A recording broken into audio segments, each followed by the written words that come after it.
Welcome, everyone. My name is Michael Morris, and I am the Executive Director of the National Disability Institute. So pleased that so many of you are joining us from across the country with this first webinar of the year from the ABLE National Resource Center. Today, our focus is on ABLE, and again, taking a deeper look at 4 new ABLE programs. The states of Michigan, Kentucky, Oregon, and Virginia will be joining us today and sharing with our audience exactly how they establish their programs and be able to point out some of the key elements of their ABLE program that in 3 of the 4 states are programs open to people nationwide who are eligible to open ABLE accounts, and 1 state, the state of Kentucky, which is available only for in-state residents of Kentucky who may be eligible for opening an ABLE account. This webinar is brought to you by the ABLE National Resource Center and sponsored by Bank of America, which we very much appreciate. Now, before we get going, I want to turn it over to Nakia Matthews for some of the technical details to help you in listening and participating in this webinar. Nakia? Thank you, Michael, and good afternoon, everyone. The audio for today's webinar is being broadcast through your computer. Please make sure that your speakers are turned on or that your headphones are plugged in. You can control the audio broadcast via the audio broadcast panel. If you accidentally close this panel, you can reopen it by going to the Communicate menu at the top of your screen and choosing Audio Broadcast. If you do not have sound capabilities on your computer, or if you prefer to listen to this webinar by phone, you can dial the toll or toll-free number that you see here and enter the meeting code. Please note that you do not need to enter an attendee ID. Real-time captioning is provided during this webinar. The captions can be found in the Media Viewer panel, which should appear in the lower right-hand corner of the webinar platform. If you do not see the Media Viewer panel, you may need to open it by clicking on the Media Viewer icon in the upper right-hand corner of the webinar platform. If you would like to make the Media Viewer panel larger, you can do so by minimizing some of the other panels like chat or Q&A. And conversely, if you do not want or need to see the captions, you can go ahead and minimize the Media Viewer panel. I will also paste into the chat box the link for the captions in case you'd like to view them in a web browser. We will have time for questions at the end of the webinar. Please use the Q&A box to submit any questions that you may have, and we will direct those questions to the speakers at the Q&A portion. If you are listening by phone only and not logged into the web portion, you can submit your questions by emailing them directly to me at nmatthews@ndi-inc.org. Please note that this webinar is being recorded and the materials will be placed on the ABLE NRC website. Finally, if you experience any technical difficulties during this webinar, please use the chat box to send me a message, and I'm listed as NDI admin, or you may also email me directly at nmatthews@ndi-inc.org. And now I will turn it back over to Michael. Thanks, Nakia. Again, as I said at the beginning, this is our first webinar this year from the ABLE National Resource Center. ABLENRC.org, I hope, is a site you visit. You can learn about all states that have opened ABLE programs, and that is a growing number. You can compare ABLE programs through a device on the website, a tool on the website. But today, we're going to hear and learn more about 4 of the newest ABLE programs: the states of Michigan, Kentucky, Oregon, and Virginia. You will first hear from Chris Rodriguez, representing the ABLE National Resource Center and National Disability Institute, who will share with you, just for everyone, level the playing field, some basics about ABLE and ABLE accounts. After Chris, we're going to hear from Scott DeVerona with the Michigan ABLE program.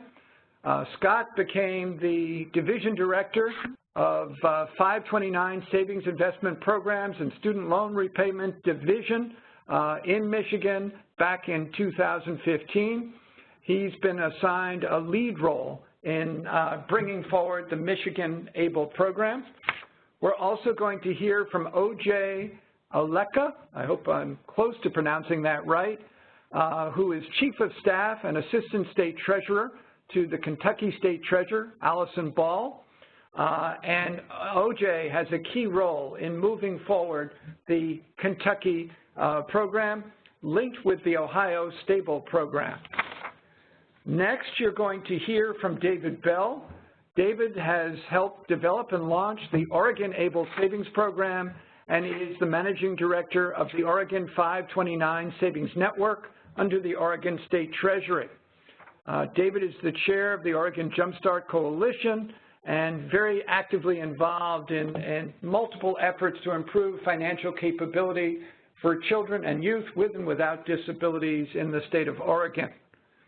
And the final and last but not least, you're going to hear from Mary Morris, the Chief Executive Officer of Virginia 529, the largest tax-advantaged college savings program in the country.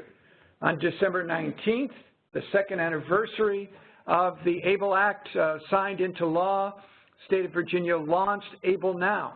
And we are going to learn more about the ABLE program.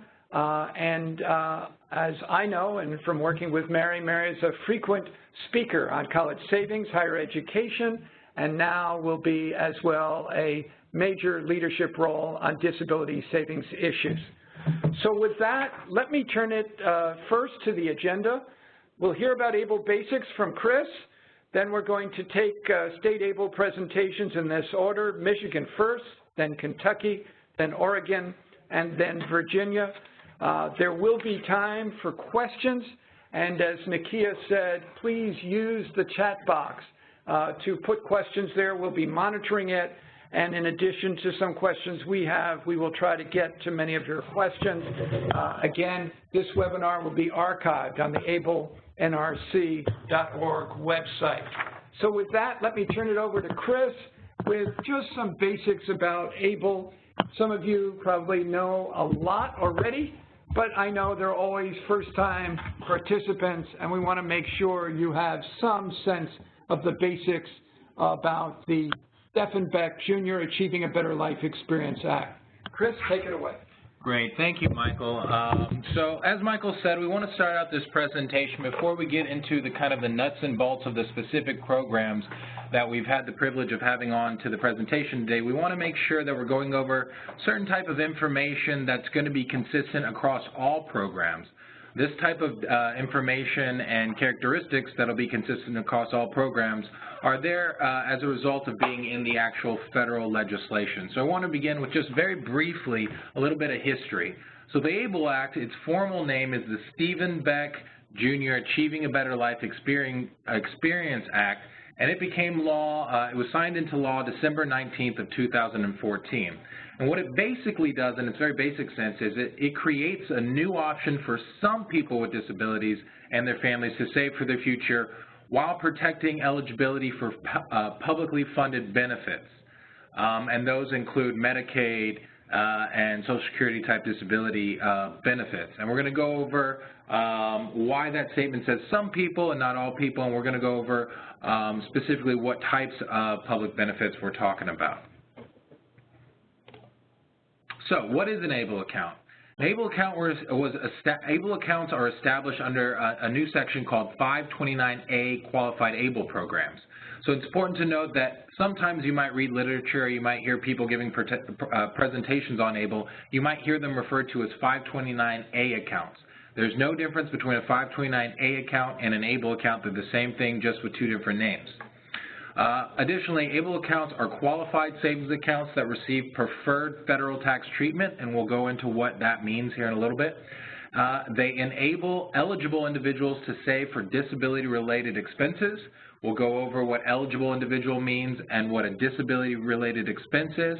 And currently, we're excited to announce that as of Monday, there are currently 16 programs enrolling qualified individuals the majority of which those programs, while they are administered by various states, the majority of them are open up to enrollment nationwide, regardless of where you happen to be a resident of, as long as you meet that eligibility requirement. And again, I want to say the things that I'm going to be talking about before the specific presentations are things that are going to be consistent throughout all programs, such as the eligibility criteria, such as certain types of contribution caps, such as what a disability-related expense is. So it's important to keep that in mind. So assets in and distributions for qualified disability-related expenses will be disregarded or given special treatment in determining eligibility for most federally funded means-tested benefits. And again, we're going to go over why that's most federally means-tested benefits as opposed to all. And again, we're going to go over what exactly a qualified disability expense might be. So what are some important requirements of ABLE? And again, these are going to be consistent across all programs. So each eligible individual may only have one ABLE account. Now, a lot of folks compare these ABLE accounts to 529 college savings accounts because they're mirrored after them to a certain extent. Now, this is a difference. You can be the beneficiary of multiple 529 college savings accounts, but for the purposes of ABLE, you can only be the beneficiary of one ABLE account. Additionally, the designated beneficiary, which is the person with a disability, is the account owner. That's very important to understand. That being said, if that individual either chooses to not exercise signature authority over the account or doesn't have the capacity perhaps to do so, there are three other types of individuals who are allowed to have that type of authority, and that is currently a parent, a guardian, or a person with power of attorney. Those three types of individuals could in fact have signature authority over the account. Additionally, there is no longer, again, like I said previously, there was previously a federal, in the federal law, a residency requirement that no longer exists. That means that as long as you're eligible, you can, in fact, open an ABLE account in any program nationwide that's accepting national enrollment, of which is the vast majority of the programs that are currently up and running. It's important to note the total annual contributions are not to exceed the federal gift tax contribution, which is currently set at $14,000. What this means is, while anybody can contribute into a person's ABLE account, anybody, friends, family members, anybody, the total of all those contributions combined in any given tax year, January 1 to December 31st, are not to exceed $14,000 total. Additionally, there's another cap. There's an aggregate cap. What this basically is, it means that once the account reaches this number, then no more contributions are allowed to be made, period, until such time as the account falls back below that. And that's going to be equal to whatever the state in which you've opened the ABLE account in, who's managing it, whatever their 529 college savings account limit is, and that's usually anywhere from, I honestly think it's, the lowest one is maybe around 300,000, all the way up to the highest one is somewhere around 550,000. But again, you have to take into consideration it would obviously take some time to get there because, again, we have that $14,000 contribution limit from all contributors in any given tax year. So we learned a little bit about some of the basic criteria and parameters around the ABLE Act. Now let's start to examine who exactly is eligible for these programs, and why did I say for most individuals with disabilities and not all? So there's two basic components to the eligibility criteria. One, the first being an age requirement. This states that the individual must have an onset of disability prior to their 26th birthday. So that doesn't mean that you can't be an individual who's 36 and meet this specific component, but it's just that the disability had to occur or have an onset before the 26th birthday. So let's say that you have that checked off, that's part of your circumstance. Next is a criteria that relates to the severity of the disability. Now, and it states that an individual must be, if they've been determined to meet the disability requirement for supplemental security or SSI or Social Security disability benefits, and have received those benefits or are receiving those benefits and meet the age criteria, then they're good to go. They can open that up. Now, what happens perhaps if they meet the age criteria but they're not a beneficiary of SSI or SSDI? Then they would have to submit a disability certification assuring that the individual holds documentation of a physician's diagnosis and signature and confirming that the individual meets what's called the functional disability criteria in the ABLE Act, which is basically the description of level of severity that was established under the Social Security disability description. So, we understand some basic parameters around the law and criteria related to these accounts. We understand to a certain extent who is qualified to open the accounts. Now, what exactly can the funds be used for?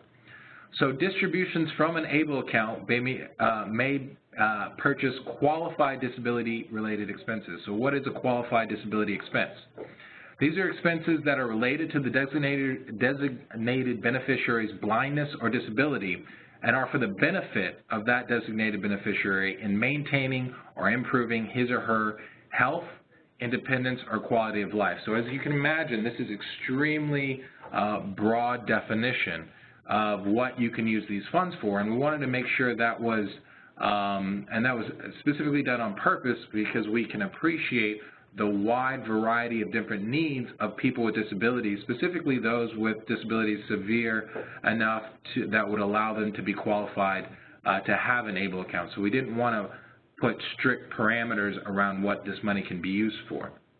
Additionally, the term qualified disability expenses should be broadly construed to permit the inclusion of basic living expenses and should not be limited to things that have a medical necessity, like say things that Medicaid dollars need to be spent on. It's very different. It's much more broad, and which provide no benefit to others in addition to the benefit of the eligible individual.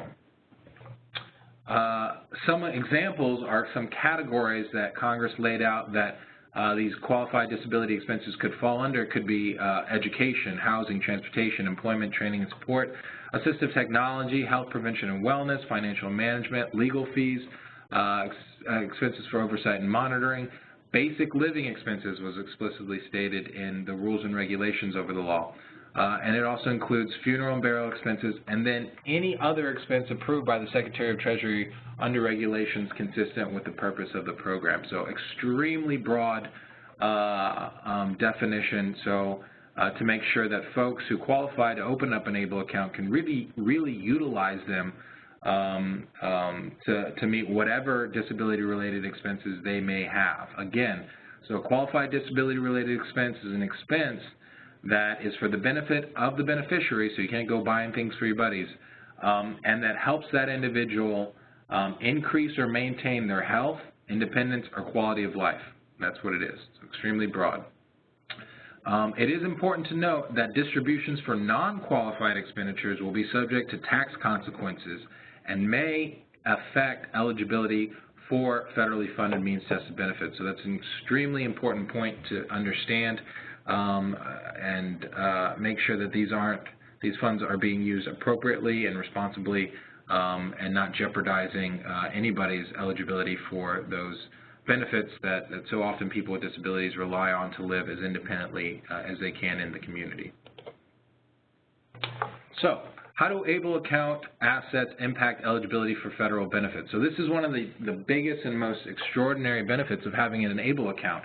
It means that for the first time, in many circumstances for the first time, a person with a disability can save for their future without worrying about losing their Medicaid or their Social Security benefits, specifically SSI. This is an incredible, incredible benefit.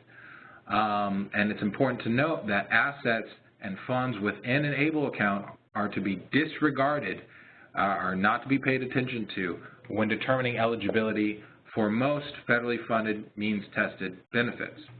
So why do we say most instead of all? That's because there is one exception, and that relates to beneficiaries or people who have an ABLE account who are also receiving SSI or supplemental security income.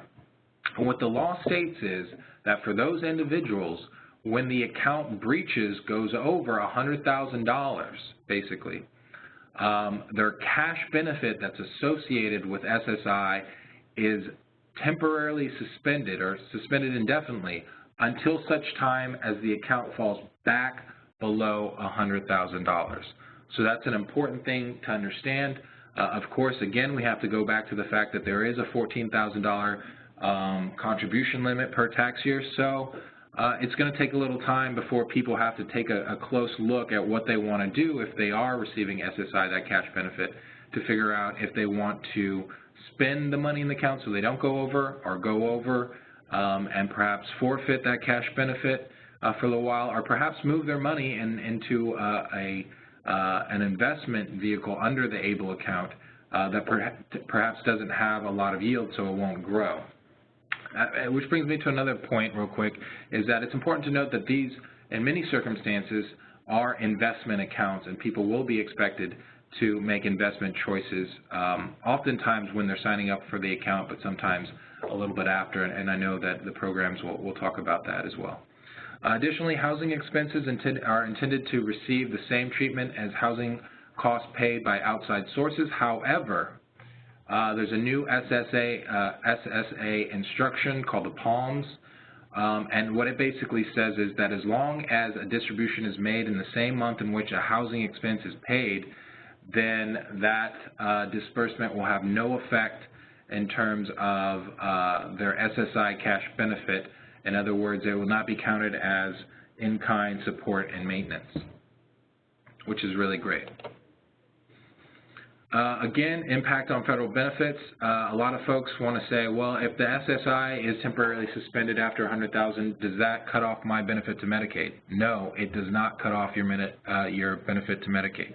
Medicaid benefits are not suspended even if the ABLE account goes over $100,000, and even if that SSI cash benefit is suspended. Next, I want to highlight or talk about or inform everybody about what's called the Medicaid Payback provision, and this is, again, a very important aspect to fully understand. And it states that any assets remaining in an ABLE account when a beneficiary passes away, subject to outstanding qualified disability-related expenses, can be used to reimburse a state for Medicaid payments made on behalf of the beneficiary after the creation of the ABLE account. So what that basically says is if you have an ABLE account and you've been receiving services through your state Medicaid agency or department, when you pass away, the state that's been providing those services can go to your ABLE account and file a claim equal to the cost of those benefits that you've been receiving over the years, starting at the point in which you opened your ABLE account. And the ABLE program would be obligated by law to pay them for that to the extent in which there's funds in the account. So that's important, an important thing to note. Let's see here. Next. So I know that there was a lot of information there, and I wanted to try and get through it fairly quickly because I want everybody to be able to listen to the various aspects of the 4 programs that we have on the webinar today, and I'm very excited to learn more about those. So if you want to know more information about that, I strongly encourage you to go visit our ABLE National Resource Center website. As Michael said, it has a wealth of information on there in terms of where these programs are in their development. There's a comparison tool on there you can use to compare one program to another. There's videos that talk about ABLE basics that go into greater detail about the things that I just mentioned. Again, those are things that will be consistent across all programs, no matter which one you decide to enroll in. There's archived webinars, there's articles, there's news releases, and there's an opportunity to sign up for our ABLE National Resource Center alerts, which means if anything happens, if there's a new program that launches, if there's a new rule or regulation from the federal law, if the federal law changes, we will be sure to send you automatically an email with those announcements and letting you know exactly what all that means. So with that, I want to turn it over to the Michigan program, which I'm very excited to announce. And what these presentations are going to give us are the specifics on the various programs. So I would encourage our presenters not to spend too much time over the stuff that was been presented in the last few slides, and really concentrate on what makes your program unique and some of the things that folks would need to know. So with that, I'm going to turn it over to Michigan. Hey, Chris, thanks a lot. This is Scott DeVerona. I am the Program Director for Michigan's 529A MiABLE Savings Investment Program for Individuals with Disabilities. I'd like to thank Michael Morris and Chris Rodriguez for putting this together, the National Disability Institute and the ABLE National Resource Center, because this is a wonderful opportunity to get the word out and to ensure that the individuals who can avail themselves of this opportunity allows them to actually have the information that they need. So we as the ABLE community definitely appreciate your efforts on a national level to bring this program to the forefront. So with that being said, I'd like to introduce you to our ABLE landing page. What you're seeing here in my first slide is what you come to when you go to www.miable.org, MIABLE.org. This is the home base for the Michigan ABLE program. From this page, all account transactions can happen. We've got a lot of information that's available to individuals. And I'm going to go over really quickly some of the different tabs and some of the different features that are on this page. If you go across the top, obviously we're going to talk about opening an account in a minute. Log into your account. So if you already have a MiABLE account, you log in directly from here. Our contact tab will give you our email addresses and also our customer support line, so that if individuals have a question, I want to talk to a person, you call our 800 line, our toll-free number, and we'll be able to provide information to you directly. We also have a link to the mymichigan.gov page, which is our government landing page, just to ensure individuals that this is a Michigan Treasury-based program. As we go down, I'm going to talk a little bit about our home bar. The home tab is where you are now. This is our home base. I'll talk a little bit about Donate Now in a minute. If anybody has any questions about eligibility, I know Chris talked a lot about eligibility requirements and the age requirements and everything, but if anybody has any specific questions for a Michigan account, you can click on Account Eligibility, and it will provide you the eligibility information. Similarly, under Benefits, if you have any questions about what benefits are available to a MiABLE account, you can click there. We have a very detailed explanation of what qualified expenses. One of the things that I tell people is government loves acronym, and if you open an ABLE account, you better know the acronym QDE, Qualified Disability Expenses, because we talk about it every single day. One of the really good aspects of the Michigan program is our different investments, which we're going to talk a little bit more about in detail, because that's where there's really is some differences in various states. Chris went over the various federal requirements. At a national level, all ABLE accounts have to abide by these rules. But within each state, the states have the ability to run their own program, to make their investment decisions and things like that. So that's where you can get some Michigan-specific, what kind of investments are the Michigan programs looking at. And then finally, our Resources tab has all our flyers, our presentations, our program disclosure statements, all of the information regarding the Michigan-specific information that talks about the enrollment forms. Any of those types of forms are available under our Resource tab. Next page.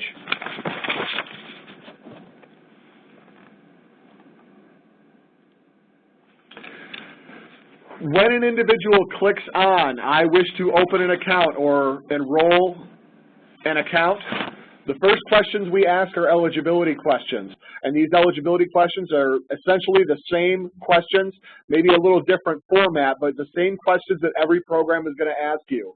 Were you diagnosed with the condition prior to age 26? Are you eligible for SSI or SSDI? Those sorts of questions that will allow us to open an ABLE account on your behalf. One of the really neat things that our program administrator put together for us is an actual link to the Social Security Administration list and compassionate allowances. It is an exhaustive list of diagnoses and conditions that an individual may qualify for an ABLE account with. So we put a link right on our website. If anybody has any questions as to their eligibility for an ABLE account, here is the list according to the Social Security Administration. So once an individual has has answered these questions and is determined to be eligible for an ABLE account, the system will begin the account creation. The system is a dynamic enrollment portal, which means the first thing that an individual would do is create a username and password. This allows an individual who, if they're opening an account for another individual, like a child or a power of attorney or something like that, if they are unable to come up with all the proper information, like, oh my goodness, I can't remember his Social Security number, it gives them the opportunity to sign out and come back to it without having to input all the information that they've already input. So this is our enrollment portal, allows the users to save and come back to complete the enrollment later.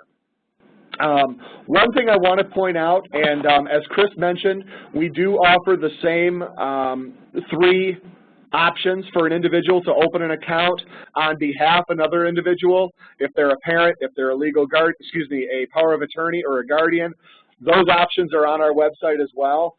One thing that I want to make clear, and this was a problem with our initial enrollment, is on the MiABLE program, when we're asking for beneficiary information, we are asking about the eligible individual, the person with a disability who is going to own the account. We had some confusion because when some people open, for instance, like a 401k, you know, when they ask for a beneficiary, they want to know who the account is going to go to upon the person's death. So I want to make it very clear. For the Michigan program, we used the legislative language that said the beneficiary, and that's the person with the disability. So once we have that out of the way, obviously we need some demographic information. We want to know the address for the individual with the account. We have to know the phone number and email addresses in case we need to get a hold of them regarding opening the account or any other type of information that we may need.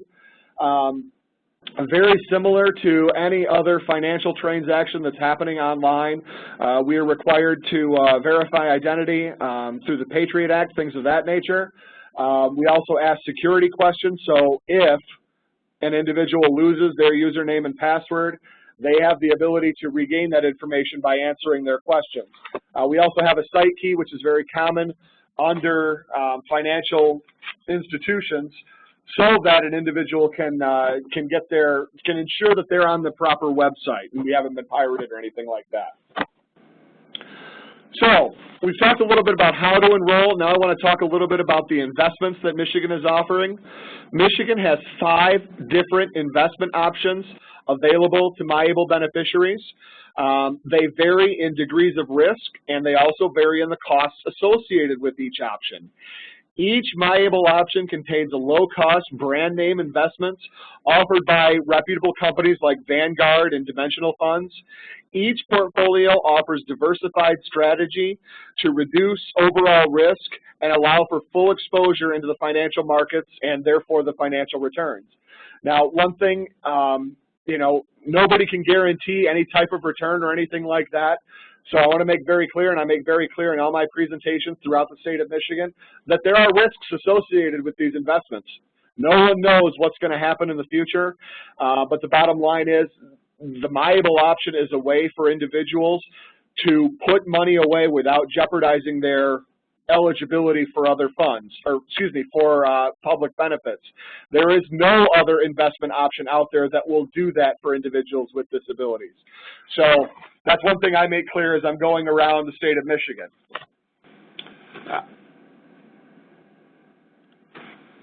So let's talk a little bit about the MiABLE account features. MiABLE was the 5th account to go live within the United States. We went live November 1st, 2016. We do offer a nationwide enrollment. However, 90% of our MiABLE beneficiaries are Michigan residents. One of the reasons that we are very advantageous for Michigan residents is our legislature offered a very lucrative state income tax deduction. we offer for individuals a $5,000 individual income tax deduction and a $10,000 tax deduction for joint filers. The other thing that the legislature did with the creation of the ABLE account that makes it very advantageous for Michigan's program is they increased our 529 maximum contribution rate, which Chris talked about earlier, to $500,000. Now, granted, with the $14,000 cap, it'll take 35 years to get there, but anybody who has a high ABLE account might want to consider looking at Michigan since we have the highest allowable contribution rate. Michigan does require an annual fee of $45, which is paid in quarterly installments of $11.25.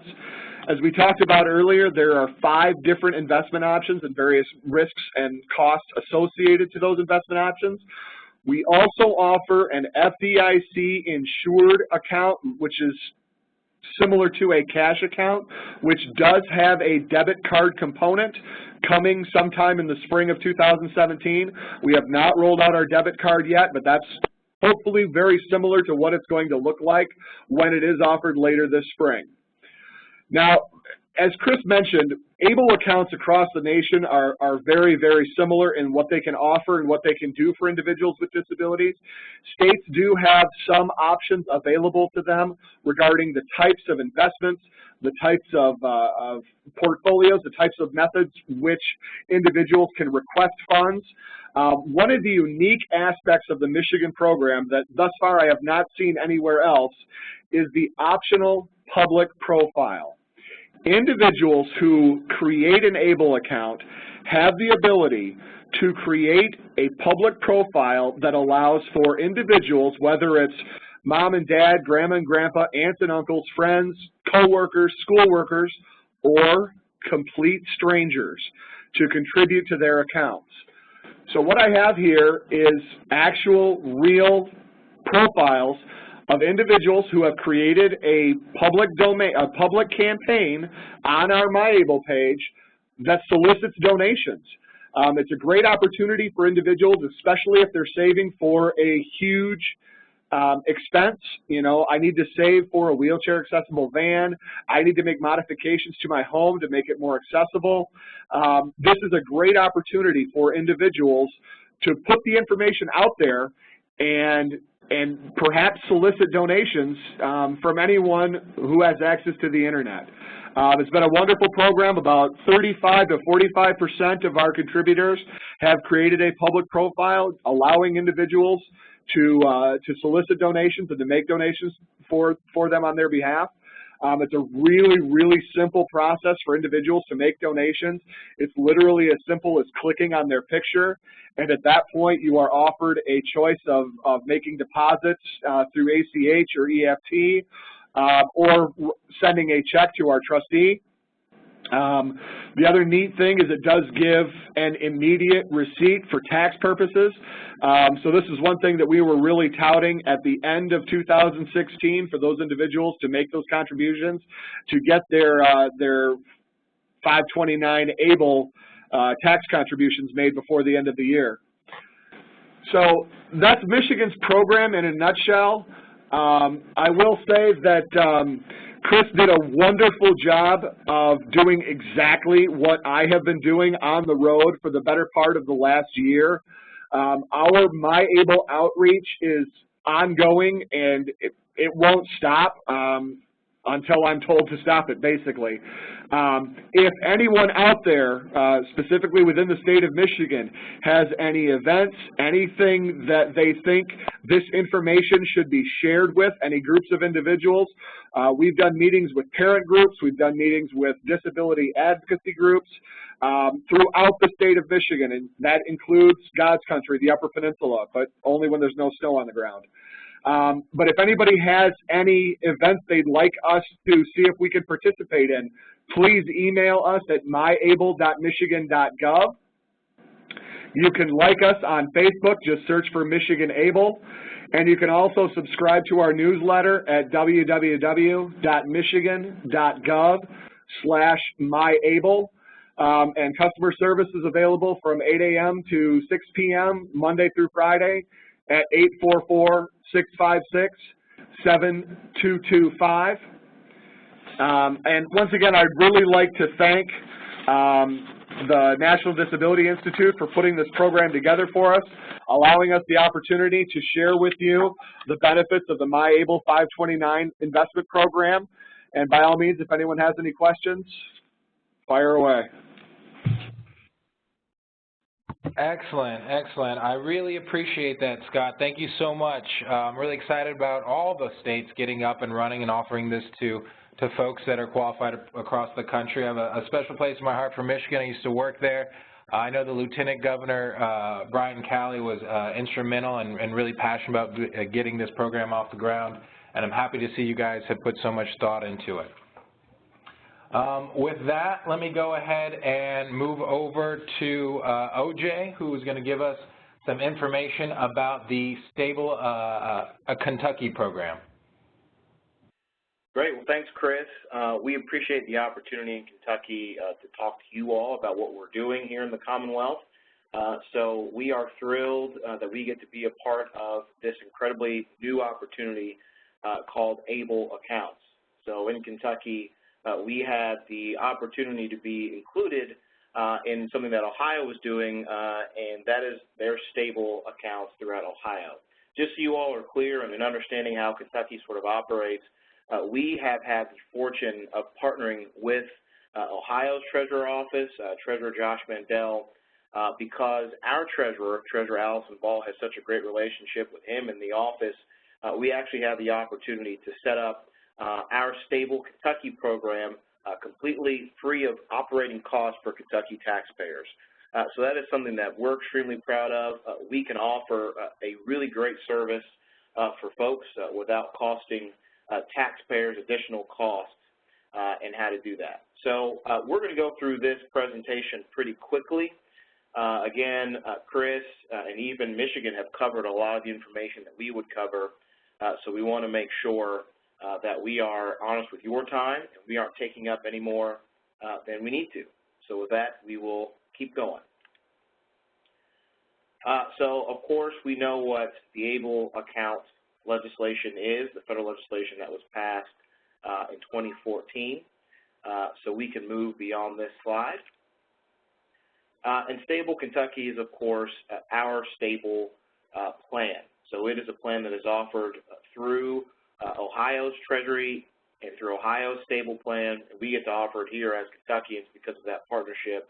And that is administered within the Treasury here, Treasurer Allison Ball, and we launched December 13 of 2016. So we might be one of the youngest in the country, but we are certainly excited for the folks that we get to help and the offerings that we get to provide for the people here.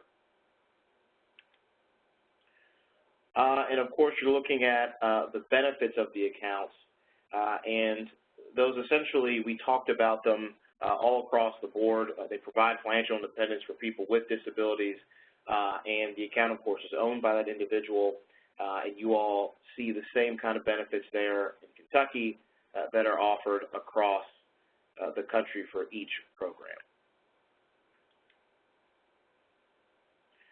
So who can have a Kentucky stable account? And the eligibility is the same across the board as it is for folks coming in other states. The only difference is stable Kentucky accounts are specifically for people within Kentucky. So you must be a Kentucky resident in order to have a stable Kentucky account, but all the other rules still apply. Individuals with disabilities that occurred prior to age 26, you can limit the account to one person. And of course, those three paths of eligibility, either receiving SSI or SSDI, you've got the condition that is listed on SSA's list of compassionate allowances conditions, or self-certification. And essentially, you can do that on the website just by filling out a set of questions which are mirrored based on what we've already discussed here on the call today. So, eligibility certifications. Select your eligibility criteria. If you are self-certifying, this is essentially what it asks you. You need a diagnosis of a physical or mental impairment that causes marked and severe functional limitations. And as already was discussed with Michigan, you can check out SSA's Blue Book and they can provide that clear list of what you might be looking for as well. And you're able to certify that the condition has lasted or is expected to last for at least 1 year. You can input your physician's name, address, the date of the diagnosis, and you don't need to send in a written diagnosis, but you must have it available in case that is something that is asked of you at some point. And if you're looking at the question that asked for permanent disability, go ahead and answer yes to prevent any need for an annual recertification.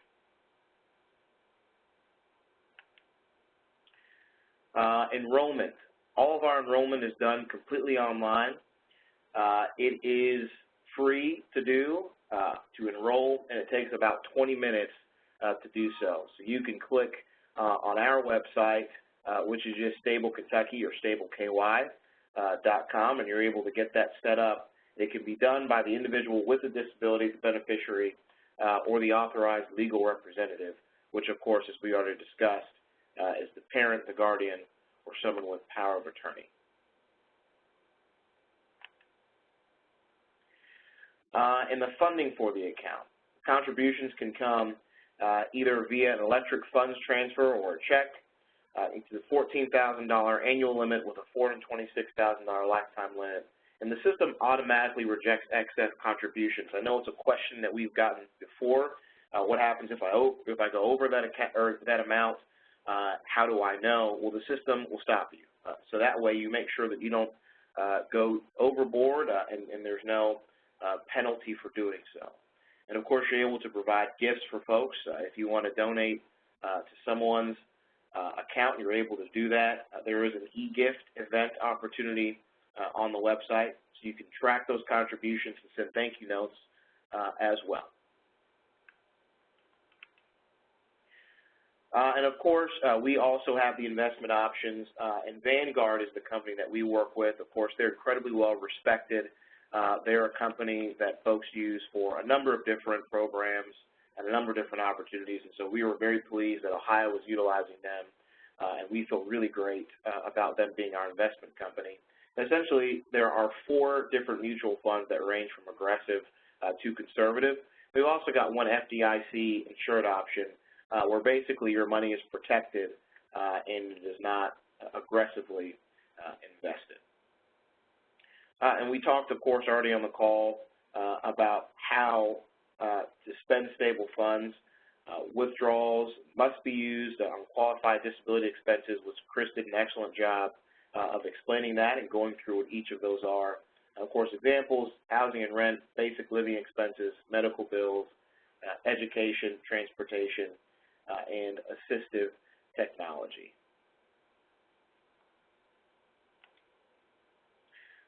And you've got non-qualified expenditures, and these are not illegal, but there are consequences, so it's important that you all know.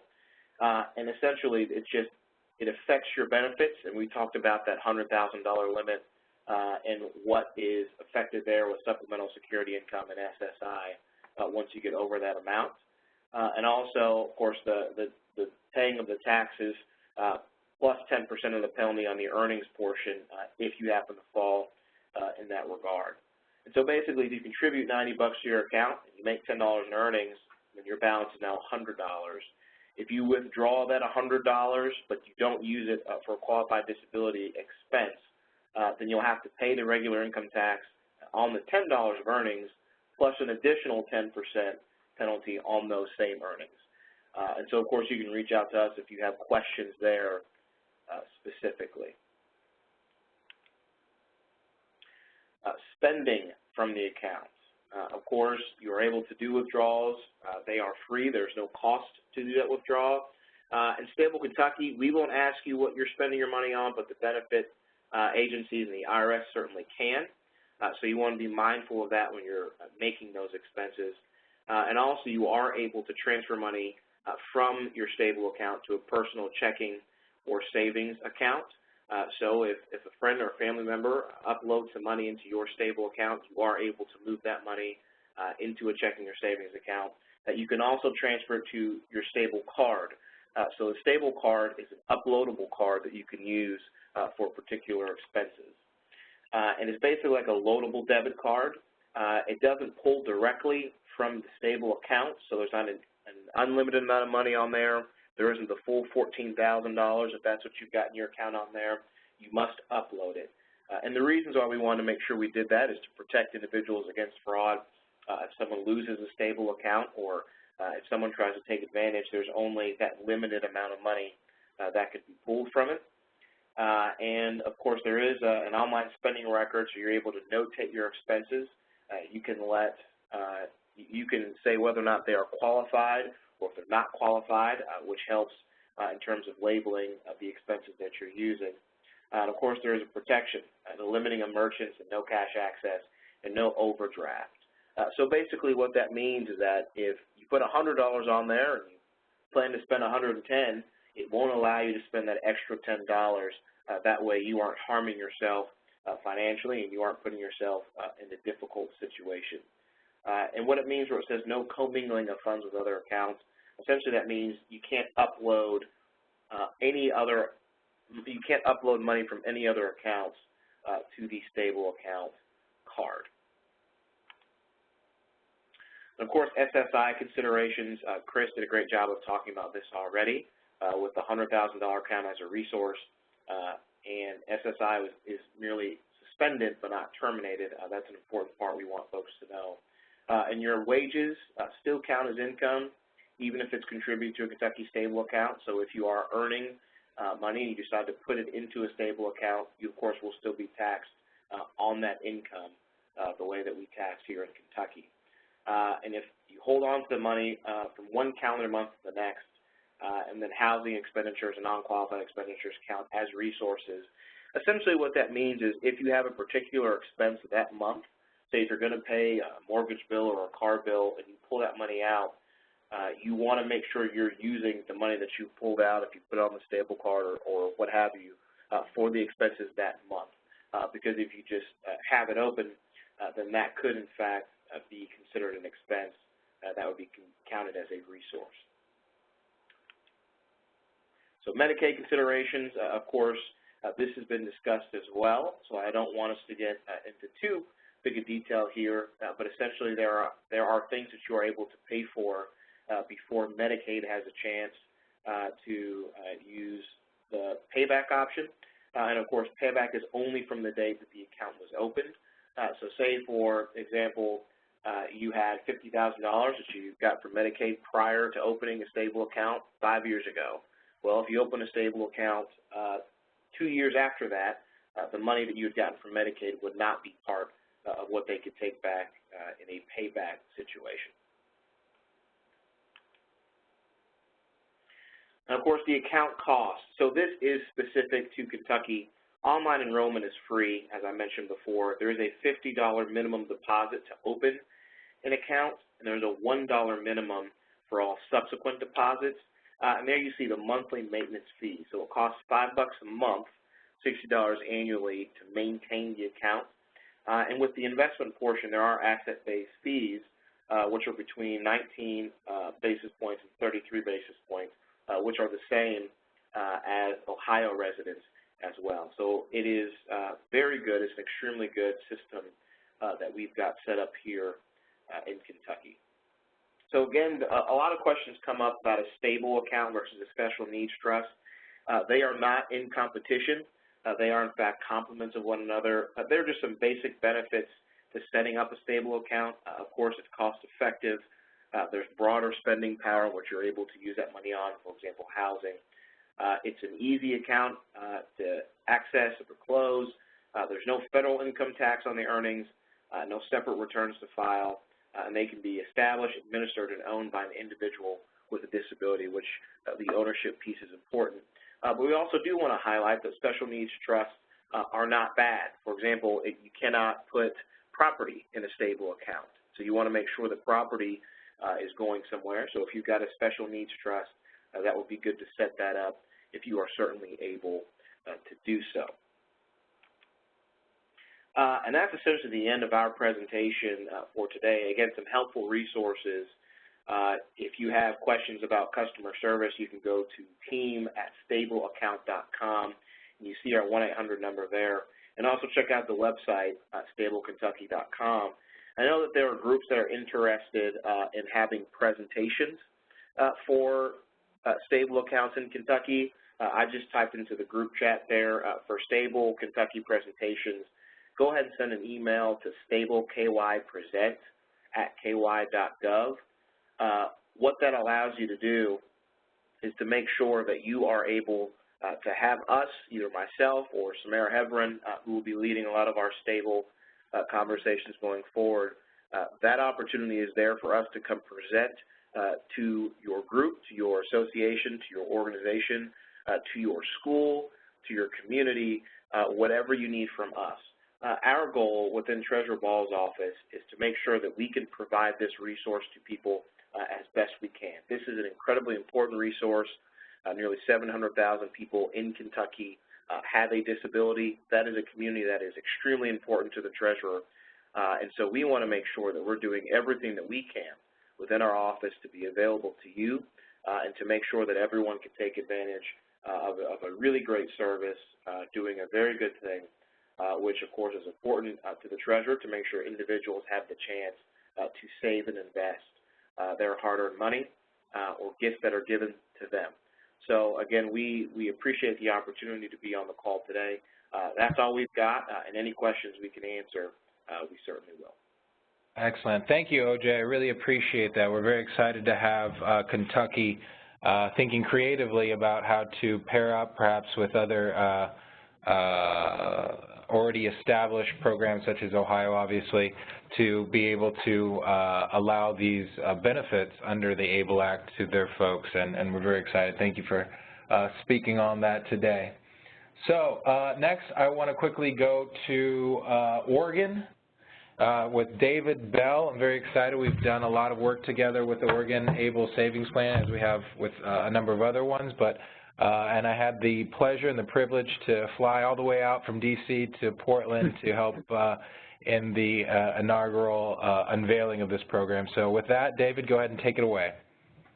Thank you, Chris, and thanks to Michael and everybody else for sticking with us this long into the program. It's a lot of information, just the general information, Chris, that you provided about ABLE, but then I know each state has its little bit of intricacies. I honestly think you guys at NDI and the others that came together and put together the National ABLE Resource Center so that people could go and get this information. I'm going to talk a little bit about Oregon's plan. We actually have two plans. We didn't feel it was enough just to set up one. We wanted more work for ourselves, so we went ahead and set up two plans. But I'll keep this nice and brief because I want to make sure that we have time, obviously, to talk about Virginia, and I'm sure everybody knows how they can get in touch with us if they have more questions. So great information so far. Everybody touched on some really key points. But I'll just quickly talk about our two plans with the state of Oregon. As you see, we did set up the Oregon ABLE Savings Plan, not an extremely creative name, but we think we put some great creativity into the actual plan. That plan is specifically for Oregonians. We did this because we had some very specific ways of communicating within participants there in Oregon. But also we want to make sure that all of our communication was very clear. And so we also set up ABLE for All because we wanted to offer plans to people throughout the United States, especially to states where ABLE plans did not yet exist. And so if you see Oregon ABLE Savings Plan or ABLE for All Savings Plan, they're both very similar. They're both managed by the state of Oregon, but we wanted to keep them separate so that we could keep the communications lines very clear. So Chris asked what makes our ABLE plans different. And, you know, there's only so much that each state can do to really differentiate the plans. We're tied to some federal legislation. We're tied to individual state legislation. What Oregon did that I think is a little bit different, although I think other states did similar things as well, but the thing that we really are known for is the fact that from the very beginning, we compiled a whole working group of individuals to help us through this process. We realized that we could set up a savings plan quite quickly, but we didn't want to just throw up a savings plan and think that we were done. We realized that people have been fighting for ABLE for close to a decade. It would be very insincere of us to simply think that we could take it from here. So we included many of the same organizations and individuals. Some of them you see here on the slides. These slides are mainly made up of the working group itself. You'll also see some other organizations like NDI and NDSS who were not physically part of the working group, but spent about as much time answering questions, helping us with, with thoughts and ideas to make sure that we were getting it right. And so what this did for us is it allowed us to, yes, set up all the elements of the savings plans which are necessary, but it also allowed us to make sure that we were building in the support, the resources, the wraparound services that made sure that this savings plan was going to support that financial empowerment, which was always supposed to be part of ABLE. It's not just a place to save your money and have it not count towards your benefits. It always was supposed to be an empowerment tool, and we kept that very close to our hearts as we developed our plan. So this is the dashboard for the Oregon ABLE Savings Plan. ABLE for All looks very similar, just like we saw with Michigan and also with Kentucky. They have great plans.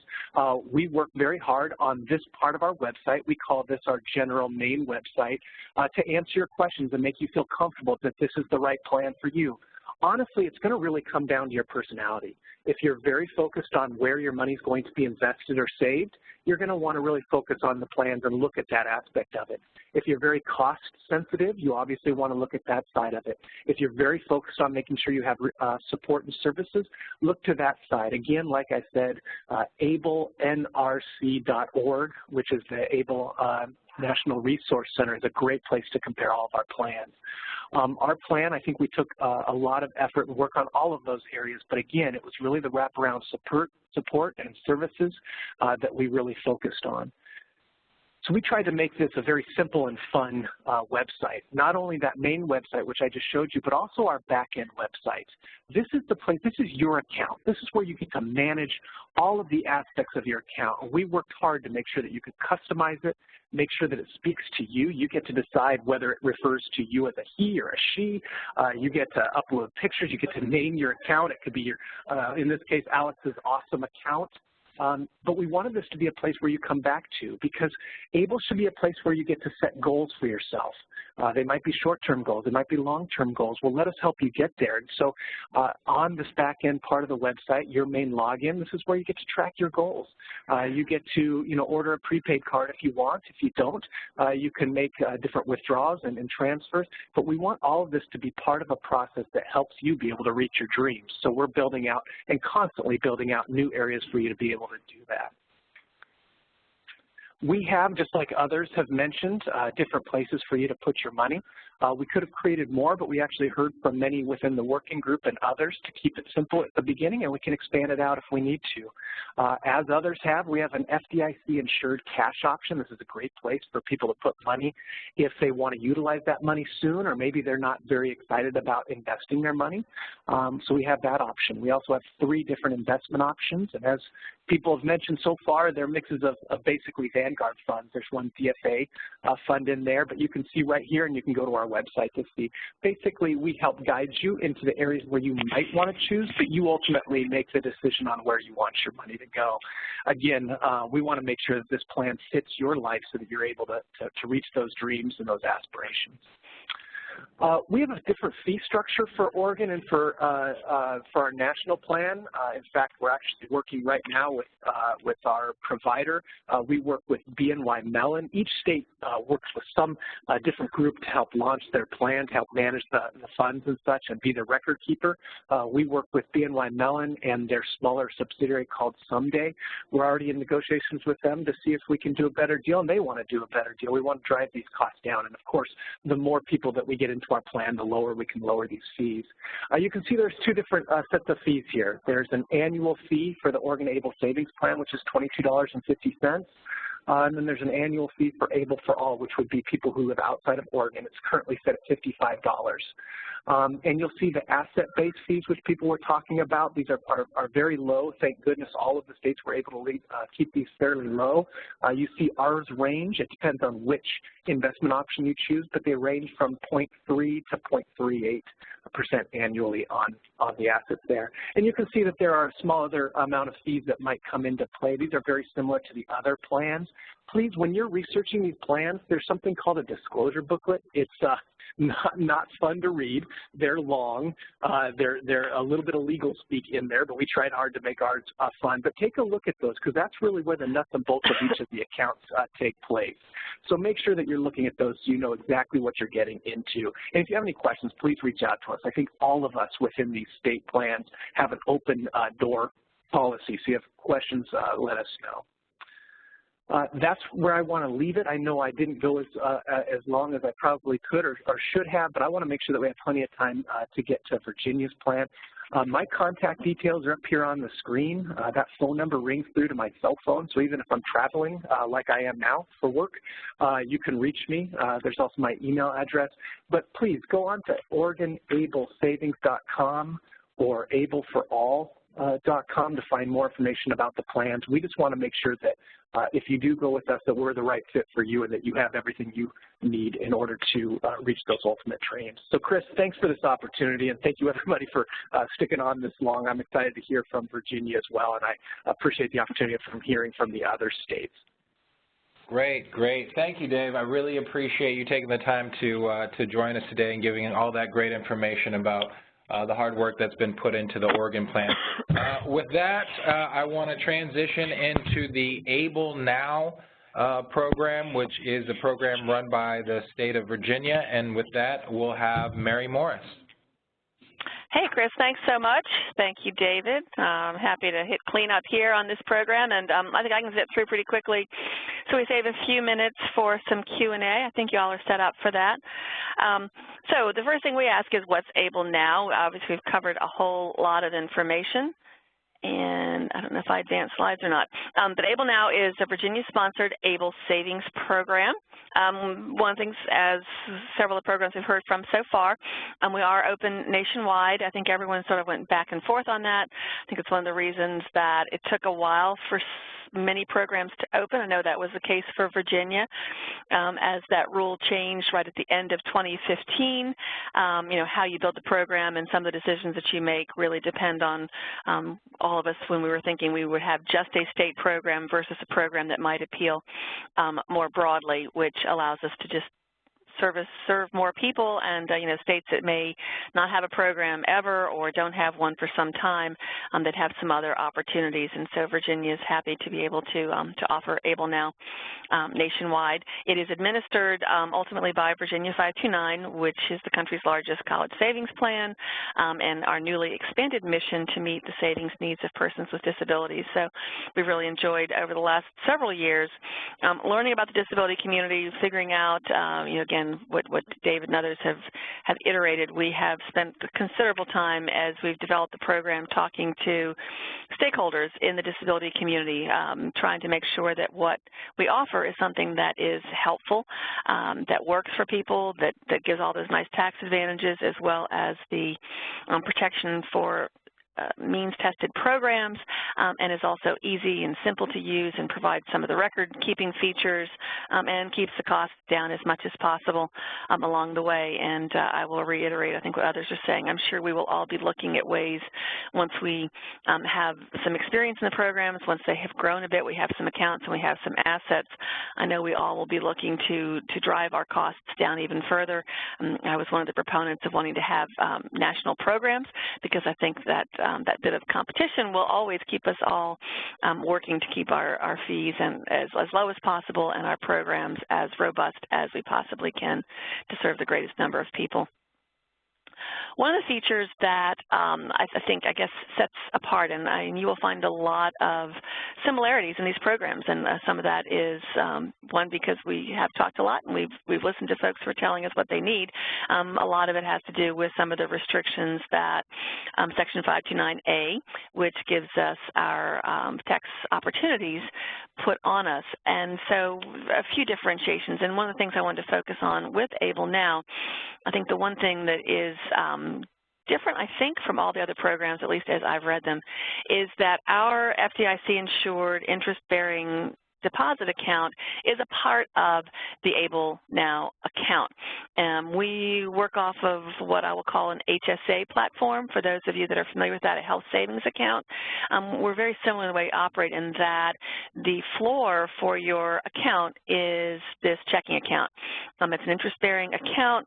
The annual percentage yield ranges right now. It's a sliding scale based on the amount deposited, so it runs from 10 basis points to 45 basis points interest on that FDIC account. Again, that can change up or down depending on our bank provider, which is PNC Bank. They're our partner in this whole program. They provide the record keeping and sort of the engine that makes the program work, and they're the custodian. And then Virginia 529 is handling customer service and marketing and those investment selections. So we've sort of split up our responsibilities. But that FDIC insured account is what we think is a real differentiator. The floor of that, your first $2,000 in deposits has to be in that FDIC insured account. Anything over that can go into investments. However, you don't have to do that. So it is your choice whether you keep $2,000, $5,000, $10,000, or everything that you invest can stay in that deposit account. And when I get to fees, that monthly fee that we charge for the program itself can be eliminated if you keep your deposit account amount high enough. So once you get to that $2,000 threshold, if you choose to invest, we offer 4 investment options, and our thinking was the same as, again, a number of states. At least for now, we're following the KISS method of keeping it simple, and so we have 3 target risk funds. A lot of us come from the college savings arena where we looked at evolving portfolios and some more dynamic types of options. But given the constituency for these ABLE accounts, I really felt like an aggressive, a moderate, and a conservative balanced portfolio where you have a number of investment strategies sort of spread out to spread your risk seemed to make sense. We're using Vanguard funds for those 3. We do have a default money market option as well in that portfolio of investment options, and that's the Fidelity Investments Money Market Government Portfolio. So those are your 4 investment options over and above that interest-bearing checking account. And so that really is a differentiator. With that checking account, you can pull money out. I think there's a $5,000 per day limit on expenditures from your debit card, which is similar to most debit card restrictions. If you have a larger amount to pay, you can also take care of withdrawals and distributions straight from your online account.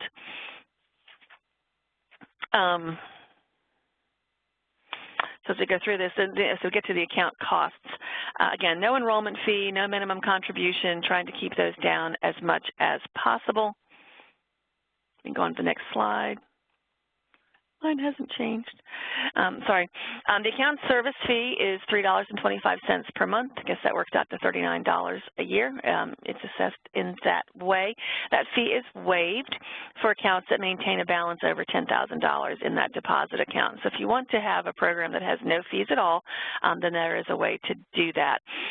If you choose to use both the deposit account and investments, then again, there are asset-based fees that range from, in this program, between 37 basis points and 40 basis points. That includes the asset-based fee as long as the program administration fees, and all of that's laid out on the website. I think, again, we're all doing a nice job, I hope, of making sure people understand what the options are, what the fees are, so that it's very transparent. And again, I give kudos to the ABLE National Resource Center for providing some nice comparison tools so folks can see, and I echo David's comments, to find the best program for you. But one of the things that we've thrown out here for you to take a look at is, in comparing ABLE programs, what we think the ABLEnow program offers are those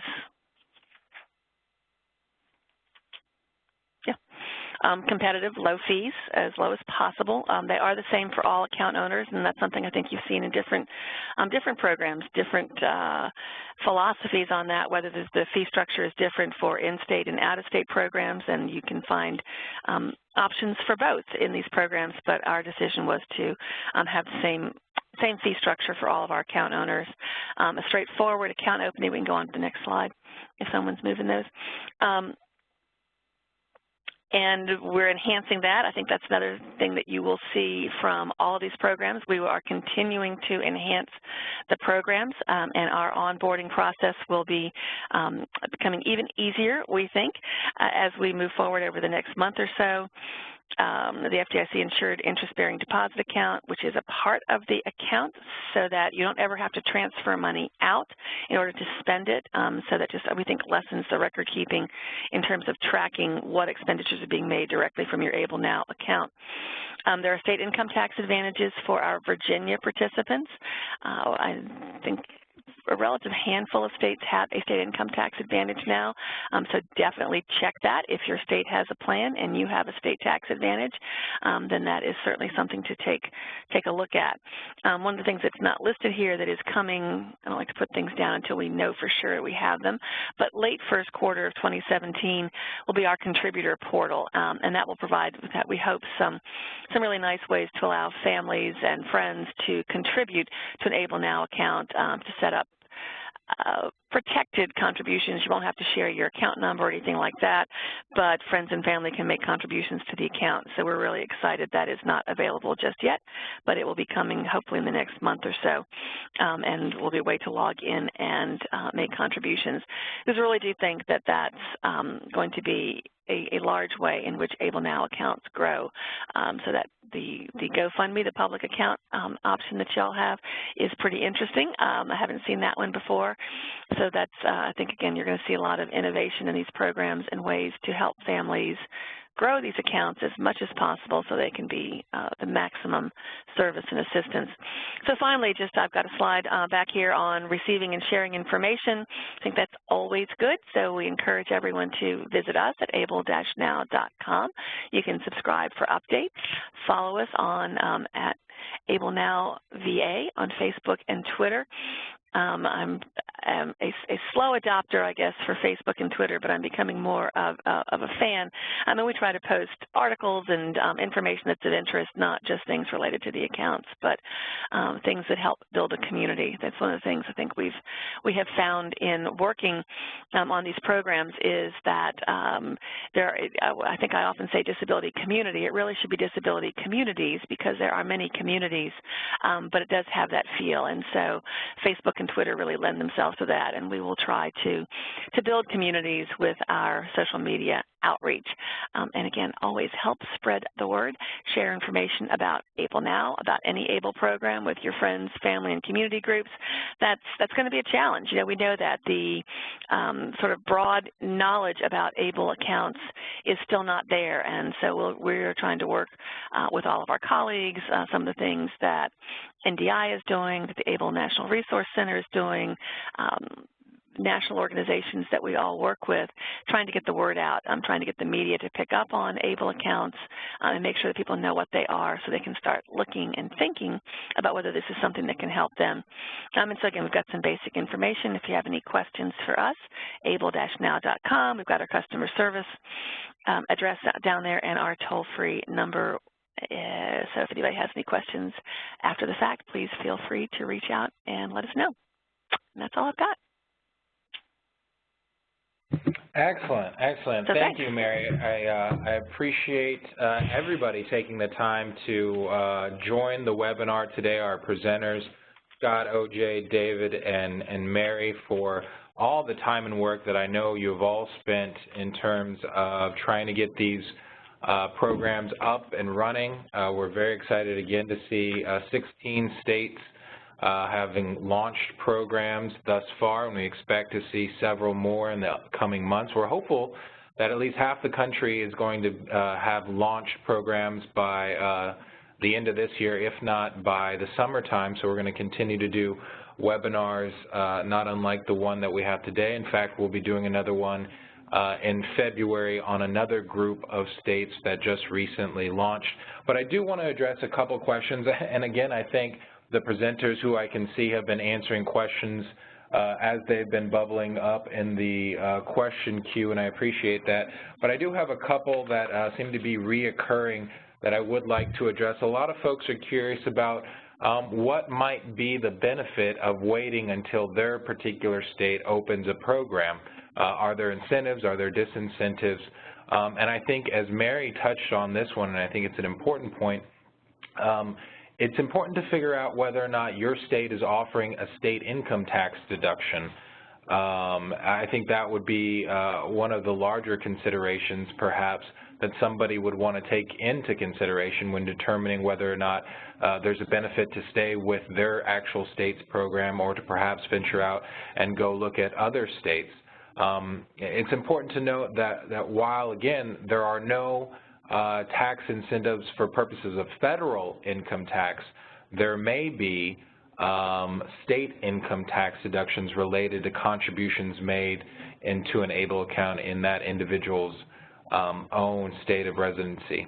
So I think that's something to keep in mind. I know there's another question, or I think it's also important to note that there are benefits of getting involved now and not necessarily waiting for your state to get up and running, because there is that $14,000 contribution limit, and it's important to note that even if you decide to go with an out-of-state program and then down the line, a year later or even a month later, whatever, your state launches their program, you are allowed, it is allowed through the federal rules and regulations to transfer that the funds in one program to another program. And it doesn't just have to be for purposes of getting into your own states, but you can do that in any for any reason you think is best meets your needs.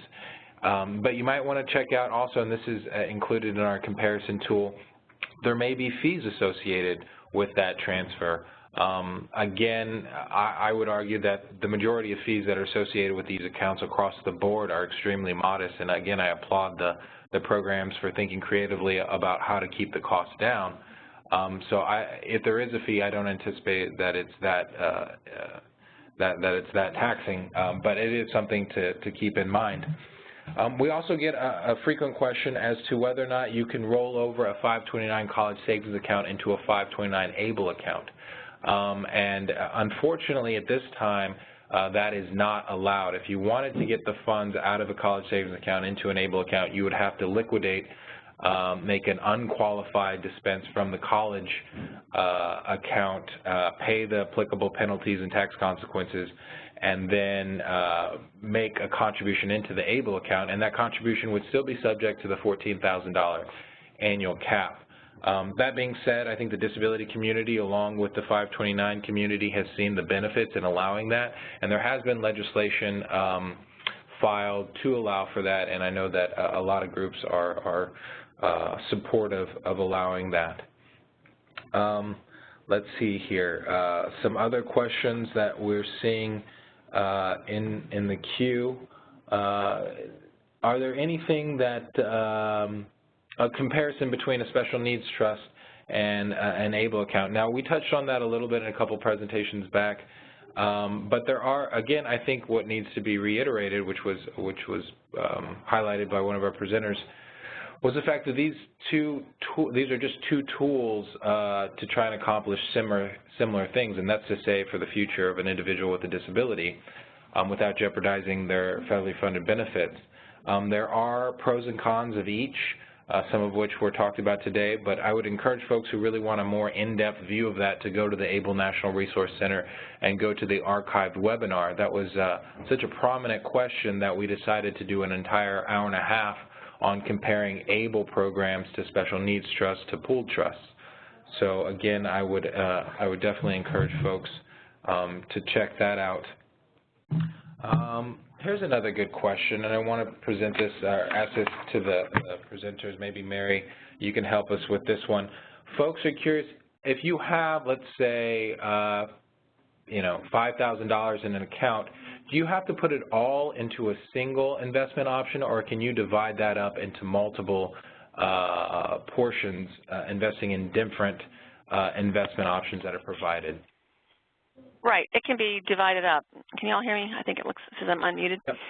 Yep. You think? Yeah, no, that can be divided up. In some plans, I think that will make more sense than in others. So with an ABLEnow account, or you've seen some of the others where we already have sort of balanced portfolios with either an aggressive or a moderate or conservative bent to them, you may be less likely to feel the need to do that, but you certainly may put a portion into each of those accounts, put some in the money market account if you want to keep some part that's a little bit more liquid. Because of the way our checking account works, you're always going to have some liquid portion of it, and again, you can set how much over and above $2,000, if anything, you want to keep in that deposit account.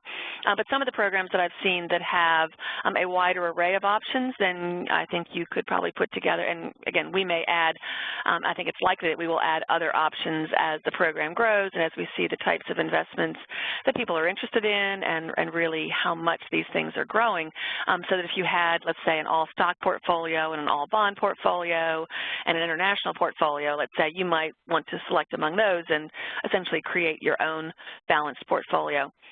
For most people, target risk types of funds seem to work pretty well. Again, our experience in the college savings side, those are always the most popular programs, our evolving portfolios and our target risk ones. So, but anyway, we try to leave it as flexible as possible, but also help folks with those sort of simple options that don't require too much portfolio construction, shall we say. Gotcha. Thank you. Thank you. And maybe time for another quick question, and maybe Scott, you can help us with this one. I know that a lot of the beneficiaries that are going to be involved in ABLE accounts are beneficiaries of supplemental security income and will be subject to that $100,000 cap, in which if it eclipses that, their SSI cash benefit would be temporarily suspended until such time it falls back.